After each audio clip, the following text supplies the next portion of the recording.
Bonjour à tous, dans cette vidéo, je vais vous montrer comment j'ai fabriqué cette bague en argent. Avant de commencer, je vous présente rapidement la chaîne. Il y a quelques semaines, je me suis créé un Insta pour partager ce que je faisais dans cet atelier. Mais sur Insta, j'ai pas le temps d'expliquer en détail ce que je fais. Donc maintenant, je ferai des vidéos sur YouTube. Enfin bref, passons à la fabrication.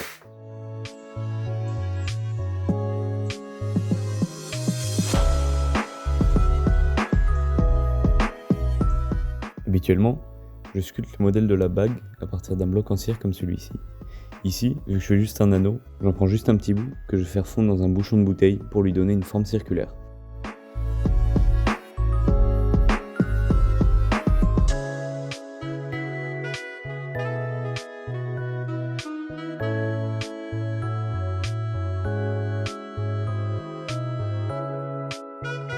Après avoir fait un trou au milieu, je l'agrandis pour qu'il soit à la taille de mon doigt. Je lime ensuite les bords pour avoir un anneau à peu près régulier.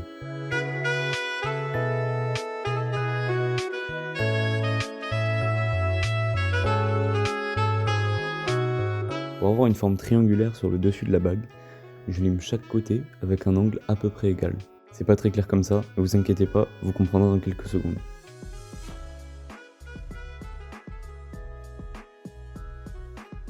Une fois le modèle en cire terminé, on peut passer à la fabrication du moule.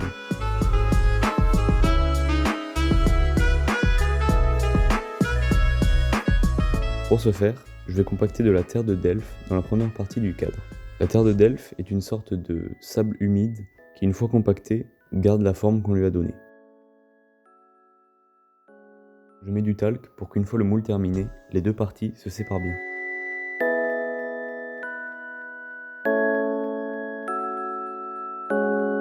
J'enfonce la bague en cire jusqu'à peu près la moitié.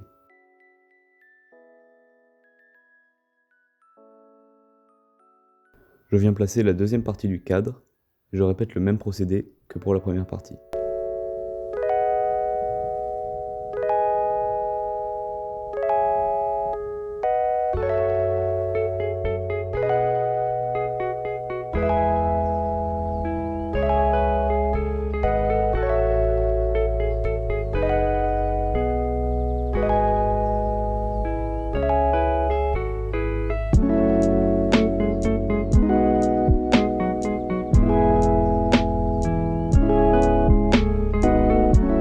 Je viens rouvrir le moule, la terre de Delft compactée a imprimé la forme de la bague, ça fait un négatif.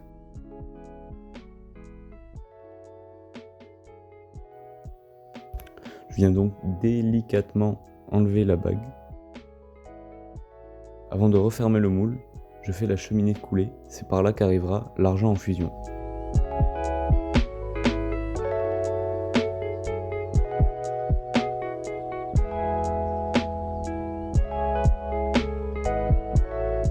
Pour pas que de l'air se retrouve emprisonné à l'intérieur du moule au moment de la coulée et empêche donc l'argent de bien remplir le moule, je fais un petit trou pour que l'air puisse s'échapper.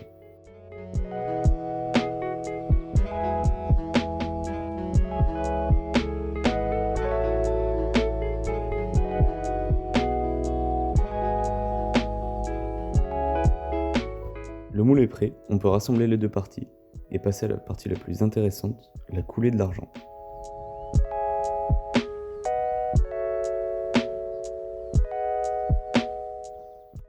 Je réutilise de l'argent qu'il me restait de la fabrication d'autres bagues, comme celle que j'ai au doigt par exemple.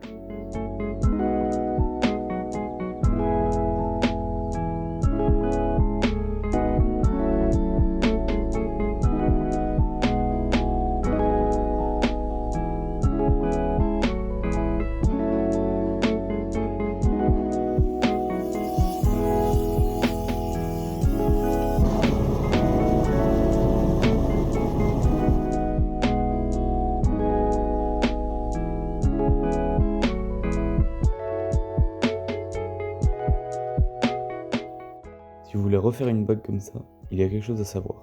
Lorsque l'argent est à l'état liquide, il peut absorber beaucoup plus d'oxygène que lorsqu'il est à l'état solide. Donc si je ne fais rien au moment de la fusion, au moment de la solidification de l'argent dans le moule, tout l'oxygène absorbé pendant la fusion va s'échapper d'un coup. Cela va faire plein de petites irrégularités à la surface de la bague. C'est ce qu'on appelle le rochage. Pour éviter ça, je viens mettre du borax dans mon creuset.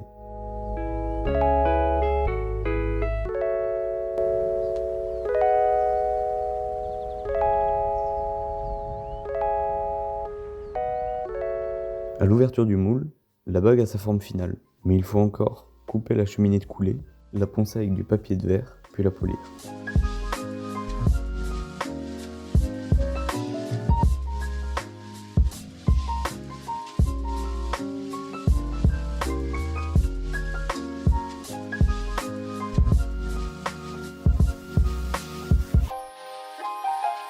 Je commence avec un papier de verre de grain 280 et je finis avec un grain 600.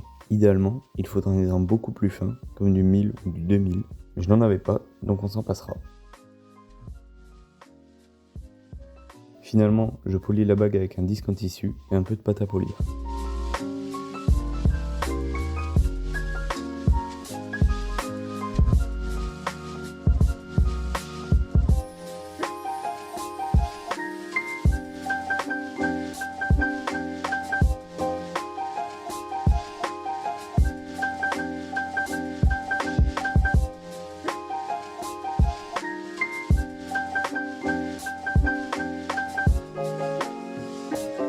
Merci d'avoir regardé cette vidéo. Si vous avez des conseils, des idées ou des questions, n'hésitez pas à les mettre en commentaire.